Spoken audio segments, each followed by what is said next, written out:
روشنیوں سے جگمگاتے شادی حال میں رنگ و بو کا طوفان امنڈ آیا تھا۔ بے فکری کے کہکے اور رنگ برنگے زرتار آنچل ہر سو اڑتے دکھائی دے رہے تھے۔ ہال کی سجاوٹ بھی کافی نفیس انداز میں کی گئی تھی۔ اسٹیج کے سامنے کھڑے بلیک 3 پیس سوٹ میں مربوط جل سے بال سیٹ کیے چہرے کے تاثرات کسی حد تک مغرورانہ بنائے۔ وہ ہاتھ میں DSLR کیمرہ پکڑے وہاں بیٹھے ہوئے دلہا دلہن کے پوز بنانے میں مصروف تھا۔ تھوڑی تھوڑی دیر میں وہ ہاتھ اٹھا کر انسٹرکشن دیتا، چلو اب ایسے کرو، تم تھوڑا پیچھے ہو جاؤ اور لائبہ تم اس بندر کے کندھے پر ہاتھ رکھو، ہاں ایسے، ویری گڈ۔ پکچر لینے کے بعد تھمز اپ کا اشارہ کر کے ضرور بتاتا تھا کہ تصویر کیسی آئی ہے۔ حیدر ایک پکچر میری بھی لو نا، مناہا نے اپنی گھیردار فراق ہاتھ سے پھیلاتے ہوئے پرشوق انداز میں کہا تھا۔ حیدر نے بس ایک نظر اسے دیکھا تھا اور ہاتھ جلا کر منہ بناتے ہوئے پھر سے اپنے کیمرے میں مصروف ہو گیا۔ حیدر، میں نے کچھ کہا ہے تم سے؟ پکچر لو نا میری۔ اس دفعہ اس نے تھوڑا زور دے کر کہا تھا۔ میں نہیں کھینچ سکتا تمہاری تصویر، حیدر نے بغیر اس کے دیکھے سنجیدہ انداز میں کہا تھا۔ کیمرے کے ساتھ چھیڑ چھاڑ جاری تھی، کیوں نہیں لے سکتے؟ مناہل نے حیرت سے پوچھا۔ دیکھو مناہل، میرا کیمرہ بہت مہنگا ہے۔ ہاں تو میں کون سا لے کر بھاگ رہی ہوں، صرف 2 تصویریں لینے کا ہی تو کہہ رہی ہوں، اس نے بال ٹھیک کرتے ہوئے ناراضگی سے کہا۔ بات تصویر لینے کی نہیں ہے نا، حیدر نے بے چارگی سے کہا۔ تو پھر بات وائرس کی ہے، وائرس کی، جو تمہاری تصویریں لینے سے میرے کیمرے میں آ جائے گا۔ تم تو میری بہت پیاری دوست ہونا اور یہ کبھی نہیں چاہو گی کہ میرے اتنے مہنگے کیمرے میں کوئی وائرس آئے۔ سو تصویر لینے کی فرمائش تم اپنے اس کھجور سے ہی کرو جس کے ساتھ منگنی کی ہے، شروع میں معصومیت سے کہتے اس نے آخر میں اکھڑ لہجے میں کہا تھا، جبکہ اس کے سامنے کھڑی مناہل کا منہ حیرت سے کھلا تھا، لیکن سیکنڈ میں اس حیرت کی جگہ غصے نے لے لی تھی۔ میری پکچر لینے سے تمہارے کیمرے میں وائرس آ جائے گا، اس نے دان پیستے ہوئے پوچھا۔ او نہیں تو کیا، بلکہ اپنی شکل ذرا دیکھو، کتنا میک اپ تھوپا ہوا ہے، تم خود ایک وائرس ہی لگ رہی ہو اس وقت۔ اس بات سے بے خبر کہ اس کا چہرہ کیسا لال پیلا ہو چکا ہے، وہ اپنی بات جاری رکھے ہوئے تھا۔ یقین نہیں آتا تو جا کر آئینہ دیکھ لو، وہ تو جھوٹ نہیں بولتا، حیدر کے بچے۔ مناہل نے غصے سے اپنا موتیوں والا کلچ زور سے اس کے بازو پر مارا تھا۔ ایک تو تم لڑکیوں کو سچ بات بھی پتہ نہیں کیوں ہضم نہیں ہوتی۔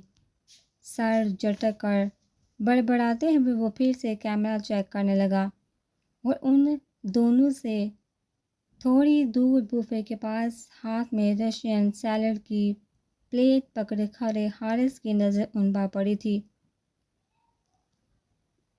جو گرین کلر کی گھیردار خوبصورت فراق پہنے آگ برساتی آنکھوں سے حیدر کو گھورتی ہوئی مناہل اور ہنسی ضبط کرنے کی وجہ سے سرخ ہوتے چہرے کے ساتھ اسی کے ساتھ ہاتھ میں کیمرہ پکڑے کھڑا حیدر۔ حارث نے اپنی پلیٹ وہیں رکھی اور ٹیشو سے ہاتھ صاف کرتا ان کے پاس آیا تھا۔ کیا ہوا مناہل، کچھ کہا اس نے تمہیں؟ اس نے مناہل کے گرد اپنا بازو پھیلاتے ہوئے حیدر کی طرف اشارہ کر کے پوچھا۔ مناہل نے چونک کر اس کو دیکھا، دوسرے ہی لمحے کسی چابی والی گڑیا کی طرح سٹارٹ ہو گئی۔ تمہیں پتہ ہے حارث، میں نے اس سے کہا تھا کہ میری ایک تصویر لے لو اپنے کیمرے، تو مجھے کہتا ہے کہ نہیں بھائی میرا کیمرہ بہت مہنگا ہے، تصویر لینے سے خراب ہو جائے گا، اس میں وائرس آ جائے گا، پلیز مجھ سے اصرار نہ کرو۔ حیدر کی نقل اتارتے ہوئے وہ سر کو دائیں بائیں اس طرح سے ہلاتے ہوئے بولے کہ ان دونوں کی ہی ہنسی چھوٹ کے دیکھو کیسے ہنس رہا ہے یہ، اور تم جانتے ہو حارث کی اتنی بدتمیزی کہ اس نے میرے ساتھ ہنس کیوں رہے ہو، بولو نا اس کو کچھ۔ مناہل نے حیدر کو گھورتے ہوئے ناراضگی سے حارث سے کہا۔ قسم لے لے حارث، یہ الزام لگا رہی ہے، مجھ پر جھوٹ بول رہی ہے، بلکہ یہ تو خود مجھ پر لائن مارنے آئی تھی، وہ تو میں نے لفٹ نہیں کروائی، تو اب ایسے ڈرامے کر رہی ہے۔ بتاؤ نا منحل حارث کو کتنی تعریفیں کری تھی تم تھوڑی دیر پہلے میری، کہ میرا ڈریس کتنا اچھا لگ رہا ہے اور آج میں کس قدر ہینڈسم لگ رہا ہوں۔ تمہارا دماغ تو نہیں خراب ہو گیا؟ میں تم پر لائن ماروں گی، شکل دیکھی اپنی۔ ننجا ٹرٹلز کے مرے ہوئے بھائی لگتے ہو۔ اتنا شدید غصہ آ رہا تھا حیدر پر کہ دل کر رہا تھا کہ اس کا سر ہی پھاڑ دے۔ مجھے تو سمجھ نہیں آتا حارث کے محبت کرنا کوئی جرم تھوڑی ہے، وہ تو میری پرسنالٹی ایسی ہے کہ کوئی بھی لڑکی میری محبت میں شدید گرفتار ہو جائے۔ اب اگر منحل کو مجھ سے محبت ہو گئی ہے تو اس میں ہوئی کیا کر رہی ہو منحل؟ ارے ہٹاؤ اسے۔ حیدر نے ہڑبڑا کر خود کو منحل کے تابڑ توڑ حملوں سے بچانے کے لیے دونوں ہاتھ آگے کر دیے تھے۔ اب کر بکواس۔ ہاں کیا کہہ رہے تھے؟ کوئی پاگل ہی ہوگی جو تم سے محبت کرے گی، اور تمہیں لگتا ہے کہ میں تم سے محبت کروں گی؟ تم سے ہمت بھی کیسے تمہاری یہ کہنے کی؟ ہاں، بپھڑے انداز میں وہ اس کے کندھے پر لگاتار اپنا کلچ مار رہی تھی۔ اب حارث روکنا اسے۔ حیدر نے خود کو بچانے کی کوشش کرتے ہوئے حارث سے کہا جو مزے سے یہ سارا تماشا دیکھ رہا تھا۔ حارث اس کو کوئی نوٹس نہ لیتے ہوئے حیدر نے دانت کچکچائے تھے، دفعہ کرو منحل اس سے، چلو آؤ ہم چلتے ہیں۔ حارث ہنستے ہوئے زبردستی سے وہاں سے لے کر گیا تھا جو حیدر کو نظروں ہی نظر میں نگل جانا چاہتی تھی۔ ہائے شکر بچ گیا۔ گہرے سانس لیتے ہوئے وہ چیئر گھسیٹ کر بیٹھا تھا۔ کیا ہوا حیدر، ایسے کیوں بیٹھا ہے؟ موبائل کی ٹچ اسکرین پر میسج ٹائپ کرتے ہوئے ریاض نے پوچھا تھا۔ تھوڑی دیر پہلے وہ تیمور کے ساتھ کسی کام سے گیا تھا اور ابھی واپس آیا تھا۔ آج میں موت کے منہ میں جانے سے ایک بار پھر بچ گیا، حیدر نے پر اصرار انداز میں کہتے ہوئے پانی کا گلاس لبوں سے لگایا تھا۔ نئی بات کر کوئی تیرا بار بار منحل اور زرنور جیسی موت کے منہ میں جانا اور زندہ بچ جانا اب تو روٹین کا حصہ بن چکا ہے۔ ریاض کے مطمئن انداز سے کہنے پر اس نے منہ بنایا تھا۔ اگر تو ہوتا نا میری جگہ پھر پوچھتا میں، وہ کہتے ہوئے سر جھٹکا وہاں سے اٹھا تھا۔ شکر ہے اللہ کا لاکھ لاکھ جو میں حیدر نہیں۔ ریاض نے اس کے پیچھے سے ہانک لگائی تھی لیکن وہ نظر انداز کر گیا۔ آج 14 مارچ کی اس تارو بڑی سہانی سی رات میں اشر اور لائبہ کا ولیمہ تھا۔ اشر نے ان دونوں کی ایجوکیشن کمپلیٹ ہونے کا بھی ویٹ نہیں کیا اور شادی کا شور مچا دیا۔ مجبوراً لائبہ کے گھر والوں کو ہاں کرتے ہی بنی۔ ویسے اس کے گھر والوں سے ہاں کروانے کا زیادہ تر ہاتھ احمد اور حارث کا ہی تھا، کیونکہ ان دونوں کے ہی کنونس کرنے پر وہ راضی ہوئے تھے، ورنہ ان کا ارادہ لائبہ کی پڑھائی ختم ہونے کے بعد کرنے کا تھا۔ فیروزی کلر کی کامدار نگینوں سے بڑی ہوئی میکسی میں مناسب سے میک اپ اور سونے کے زیورات پہنے وہ اسٹیج پر بیٹھی کوئی پری معلوم ہوتی تھی، اور اس کے ساتھ وائٹ ڈنر سوٹ میں ملبوس صاف رنگت اور کڑے نقوش والے اشر کے تو آج انداز ہی بدلے ہوئے تھے۔ قوالے سے ایک دم شادی شدہ ہو جانے کا سرٹیفکیٹ مل جانے پر اس کی خوشی چھپائی نہیں چھپ رہی تھی۔ بہت ہنس رہا ہے بیٹا، بس کچھ مہینوں کے بعد یہ سارے دانت یہیں گرے پڑے ہوں گے، بھلے سے لکھ لے میری بات۔ حیدر کے کہنے پر اشر کا قہقہ بے ساختہ تھا۔ وہ ابھی آ کر وہاں بیٹھا تھا تصویریں بنانے کے لیے۔ تجھے کیوں اتنی جلدی ہو رہی ہے؟ ہاں، اس نے شرارت سے پوچھا۔ جلدی وہ بھی ایک انکل سے نہیں بھائی، غلط فہمی ہے تیری۔ یہ انکل کسے کہا؟ اشر نے ابرو اچکا کر کہا، تجھے ہی کہہ رہا ہوں۔ اب تو گھر بار والا بن چکا ہے نا، ہم معصوم بچوں سے تیرا کیا مقابلہ؟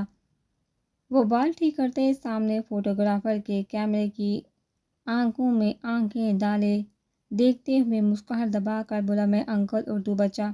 ہاں بالکل، میں غیر شادی شدہ ہوں اس لیے میں بچہ، اور تو شادی شدہ ہو چکا ہے اس لیے انکل۔ اور اب چپ کر مجھے تصویریں بنوانے دے۔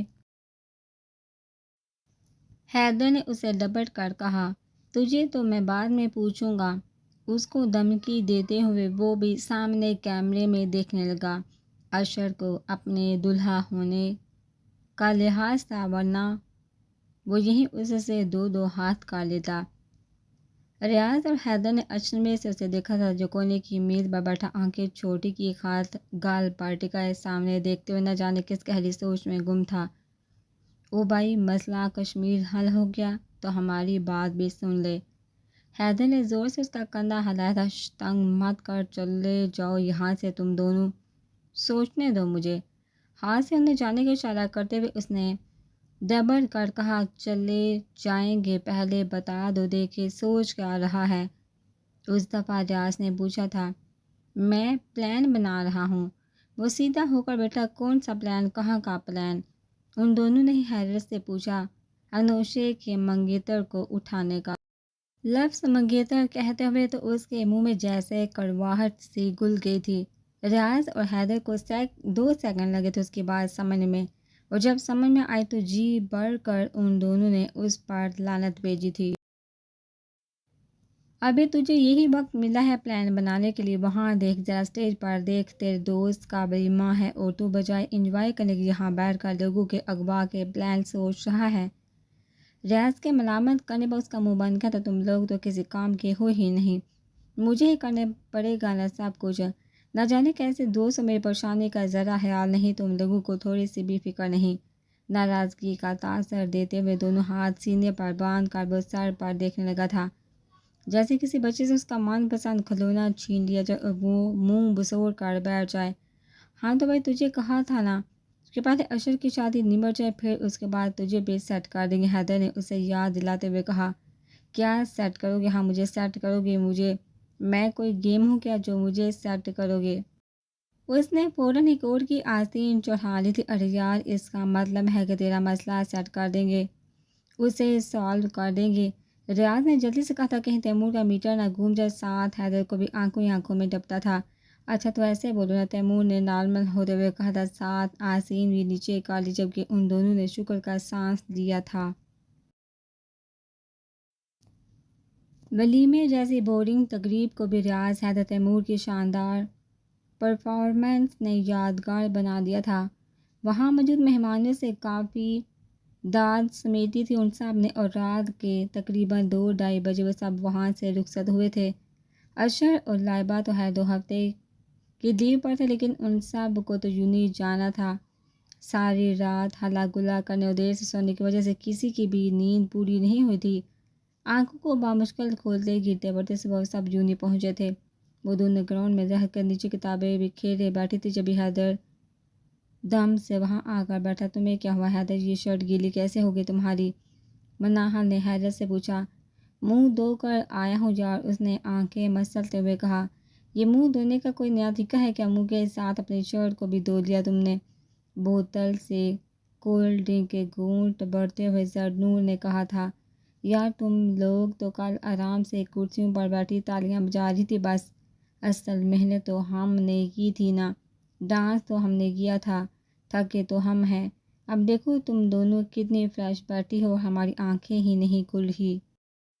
حیدر نے زور زور سے پلکیں جھپکتے ہوئے کہا۔ تم سے کہا کس نے تھا بندروں کی طرح ناچ ناچ کر فلور ہی توڑ دو، انسانوں کی طرح تو بیٹھا جاتا نہیں تم لوگوں سے۔ زرنور نے پیپرز کو فائل میں ترتیب سے لگاتے ہوئے کہا تھا۔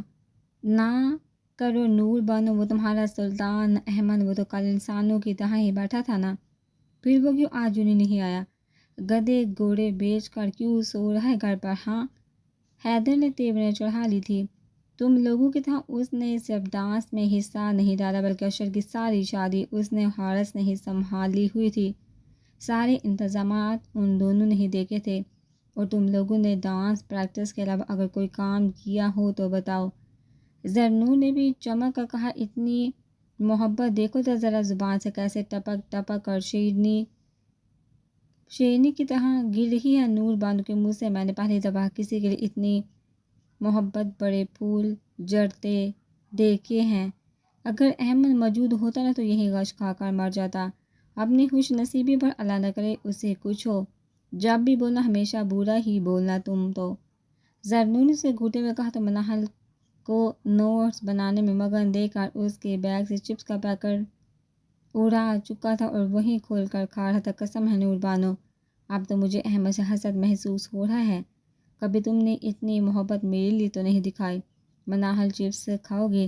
صدمے سے کہتے ہوئے حیدر نے مناہل سے پوچھا، جس نے ہاں ضرور کہتے ہوئے پیکٹ میں سے کچھ چپس نکالی تھی۔ اس سے پتہ چل جاتا کہ اسی کے چپس حیدر اسے کھانے کی آفر کر رہا ہے تو اب تک حیدر کی گردن اس کے درد سے علیحدہ ہو چکی ہوتی۔ تم اس قابل نہیں ہو حیدر، احمد کو اپنے آپ سے کمپیئر مت کرو۔ اللہ تعالیٰ آپ دیکھ رہے ہیں نا کس قدر دوگلی لڑکی ہے یہ، دل ہی دل میں مجھ پر مرتی ہے لیکن زبان سے اعتراف نہیں کرتی۔ پیار کرتی ہو تو بول دو، ڈرنے کی ضرورت نہیں، احمد کو میں دیکھ لوں گا۔ سینے پر ہاتھ رکھ کے اس نے اتنی سنجیدگی اور گہرے میں کہا تھا جیسے سارے عاشق حضرات اور خود مجنوں بھی حیدر بابا سے عشق و عاشقی کی کلاس لیتے رہے ہوں۔ نہ چاہتے ہوئے بھی زرنور کو ہنسی چھوٹ گئی تھی۔ پیار وہ بھی تم سے، ہاں ہاں، اف حیدر نہ کیا کرو ایسا مذاق، میری ہنسی نہیں رکتی۔ لبوں پر ہاتھ کی پوچھ سے ٹکائے اس نے ہنسی ضبط کرتے ہوئے کہا، تمہیں میری باتیں مذاق کی لگتی ہیں، سیدھے سے بس احمد ہی لگ رہا ہے۔ حیدر نے منہ بنا کر کہتے ہوئے چپس کی مٹھی بڑھ کر منہ میں ڈالی تھی۔ کتنا جلتے ہو تم حیدر، اس سے ویسے اگر میں مناہل کو بتا دوں کہ اس کے بیگ میں سے چپس نکال کر اسی کو کھلا رہے ہو تو؟ اس نے کتابیں سمیٹے ہوئے مسکراہٹ دبا کر پوچھا۔ جہاں رجسٹر پر چلتا مناہل کا ہاتھ تھما تھا، وہ تیز کام کو مات دیتے جلدی جلدی چپس کو نگلتے حیدر کو بھی بریک لگے تھے۔ بس ایک لمحے کے لیے اس نے مناہل کی طرف دیکھا تھا، چپس سے بڑا منہ، گیلی شرٹ، تھوڑے بکھرے بال، حاضہ مذاقہ ہیس لگ رہا تھا۔ مناہل، میری پیاری بابی، پھر کبھی قتل کر لینا، ابھی مجھے اپنا اسائنمنٹ جمع کروانا ہے۔ بائے بائے، اور نور والا تم بچ کے دکھاؤ مجھ سے اب۔ زرنور کو حشمگی نظروں سے دیکھتے ہوئے وہ باقی ماندہ بچی ہوئی چپس کو جبڑ کر وہاں سے بھاگا تھا۔ اب تو بیگ کو بھی تالا لگا کر رکھنا پڑے گا۔ لنگور کہیں کا بدتمیز بغیرت حیدر کو سناتے سناتے وہ پھر سے لکھنے لگی تھی، اور تم ذرا بتا نہیں سکتی تھی مجھے جب وہ یہ حرکت کر رہا تھا تو؟ مناہل نے مسکراتی ہوئی زرنور کو دیکھ کر ناراضگی سے کہا، اگر بتا دیتی تو تمہارا یہ لال گلابی چہرہ کیسے دیکھتی؟ زرنور کے شرارت سے کہنے پر وہ نہ چاہتے ہوئے بھی ہنس پڑی تھی۔ بلو جینس کے ساتھ بلیک کلر کی ڈریس شرٹ پر لیدر کی جیکٹ پہنے وہ شخص جوں ہی اس کلاس کے دروازے پر پہنچا، اندر کا منظر دیکھ کر اس نے اپنی مسکراہٹ دبائی تھی۔ کیسے ہینڈل کروں گا میں ان سب کو؟ گلا کھنگارتے ہوئے وہ اندر داخل ہو ہی گیا تھا اور سیدھا اسٹیج پر جا کر کھڑا ہوا، ہاتھ میں بکری نیلی کور والی فائل اس نے روسٹرم پر رکھ دی تھی۔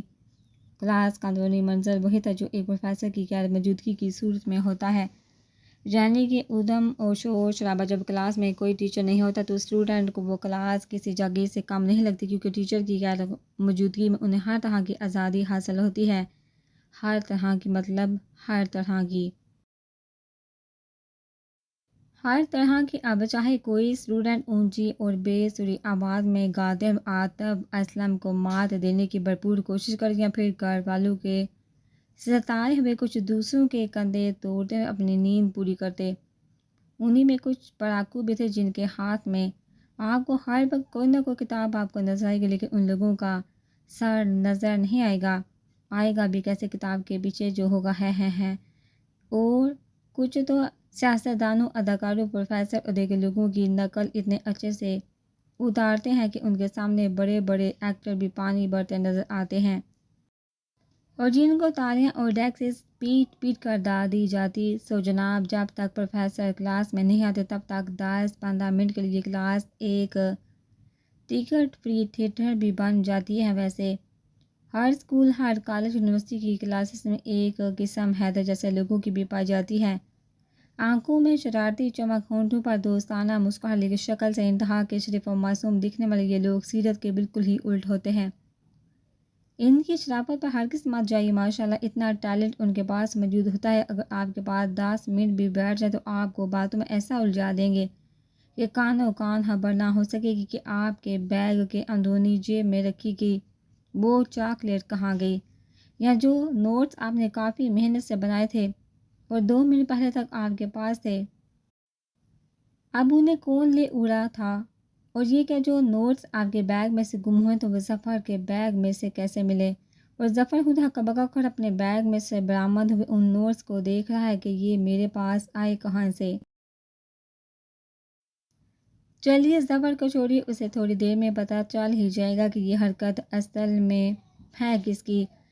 خیر یہ بتائیے، کبھی راہ چلتے آپ کو پیچھے سے کبھی زور کا تھپڑ پڑا، یا کسی نے آپ کے پاس آ کر کہا کہ بھائی میرے 50,000 واپس کر جو تم نے مجھ سے ادھار لیے تھے، یا پھر کوئی چلتے چلتے آپ کے گلے لگ جائے اور بے انتہا ہوشی سے کہے کہ تم تو میرے بچھڑے ہوئے بھائی ہو، یہاں کہاں سے ٹپک پڑے۔